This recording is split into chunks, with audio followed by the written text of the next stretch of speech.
On the day I shook Edward Lichty's hand for the first time, we both recall feeling slightly superior to the other. Which hasn't changed. I had a better face. He had a better body. I had a bigger personality. He had a bigger IQ. Nothing much happened that night, save a short mental note about a guy from Oklahoma. The second time we met, about 3 months after the first, was in the very same kitchen at another crowded party.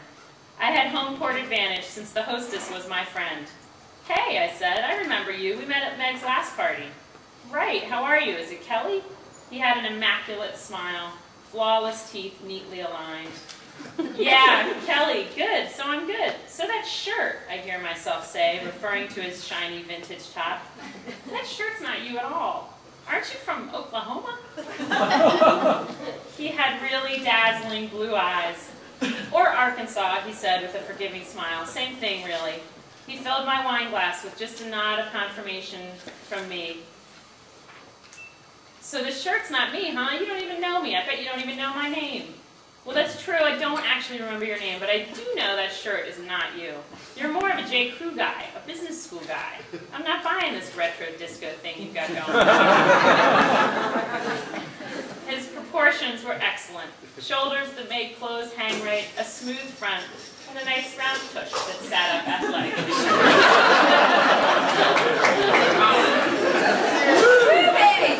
And he's paying for the party, so like, what kind of deal is that for him?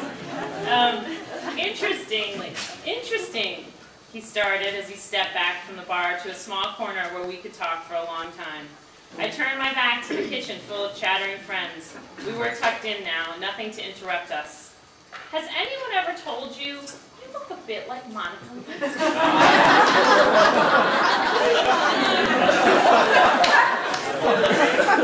And I had his children. He had a weak chin, and maybe even some acne. Monica Lewinsky had just made international headlines as the chubby, tacky White House intern who gave the president blowjobs in the Oval Office. I could have cut him off and moved on to someone else, but it felt like a self-esteem test. Plus, he softened it again by saying, "And before you answer, let me say, you only look like her on her best day." When 10 people have been working on her all morning, when she looks great. I let him squirm, waiting for more backtracking. "Seriously, I think she looks gorgeous in those Vanity Fair pictures." He pointed to a copy of the glossy magazine on Meg's coffee table. "Did you see them?" It was hard not to smile. The banter continued.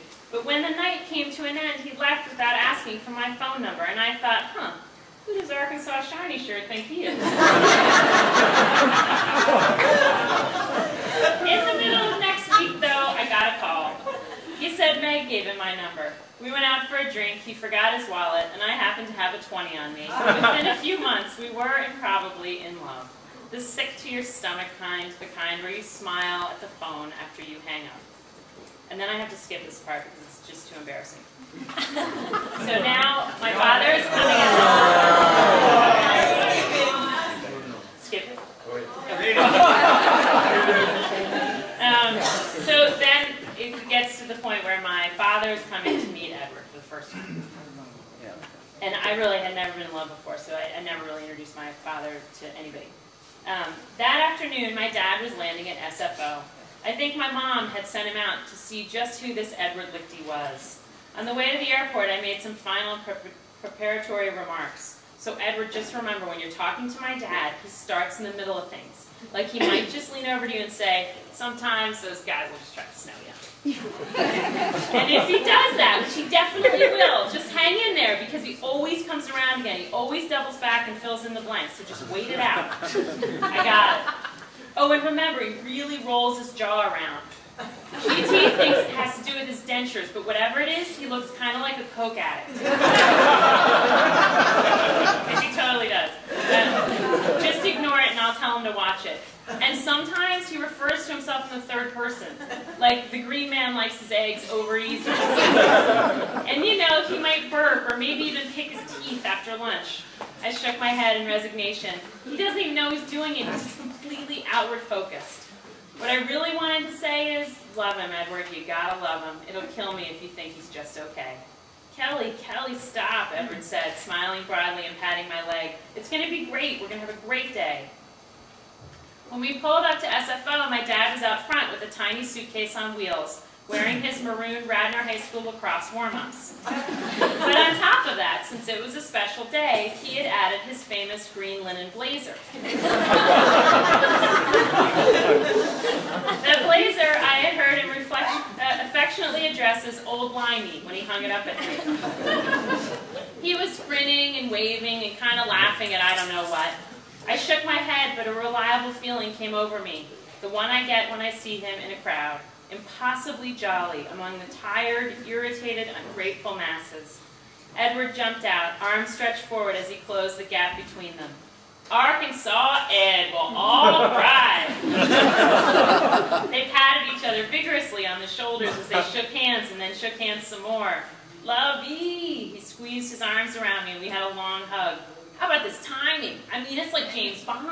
I didn't really know what he meant, but it was funny to all of us in a fake kind of way, and so we laughed. Edward drove us downtown to have lunch at Rubicon, a pricey hip place owned by Robin Williams and Robert De Niro. My dad took the front seat next to Edward while I watched quietly from the back.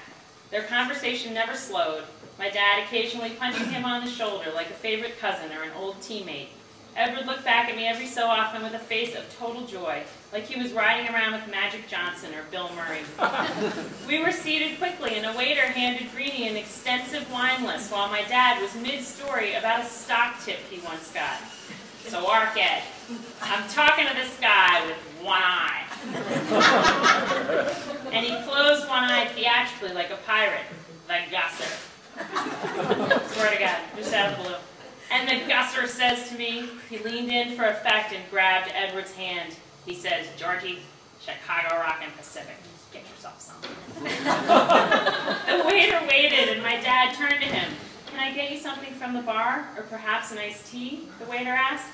My dad glanced over the list and said, you got any of that Kendall Jackson? I just love that Kendall Jackson. No, sir, the waiter smiled, but if you'd like, I could recommend a nice Chardonnay. Whatever you say. And can you put some ice cubes in it? Then my dad turned back to us and shook his thumb over his shoulder at the waiter. This guy's going to take care of business. Edward, the waiter, and I all shared an amused look, and then Edward said, sounds good to me, Kel. Oh, I'm in. And that's how we ended up in a fancy restaurant drinking $12 glasses of Chardonnay over ice. After lunch, I was finally alone with my dad. So isn't he just the greatest? I mean, isn't he just so smart and so together and so handsome?